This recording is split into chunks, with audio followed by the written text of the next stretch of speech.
Kailan ba mako-cover at kailan hindi pwedeng i-cover ng ating SEALPRO ang isang tao under unprovoked murder and assault?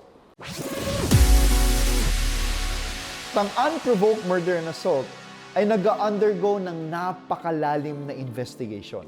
At kung napatunayan under investigation na ang taong napatay o na-murder ay hindi siya mismo ang nag-initiate or nagsimula o naging dahilan ng pagpatay dun sa taong yon, then i-cover ito ng ating SEALPRO.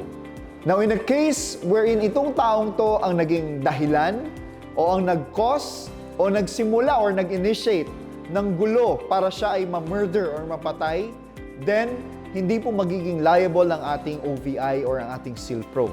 Hindi po yun i-cover ng ating SEALPRO. For example, merong gulo at yung taong covered ng ating SEALPRO ay umawat lamang at napatay.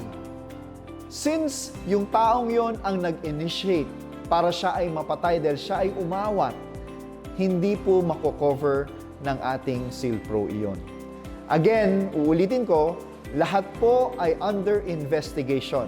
As long as mapatunayan na hindi yung taong yon ang nagsimula ng gulo para siya ay ma-murder, then our SEALPRO will cover everything under unprovoked murder and assault.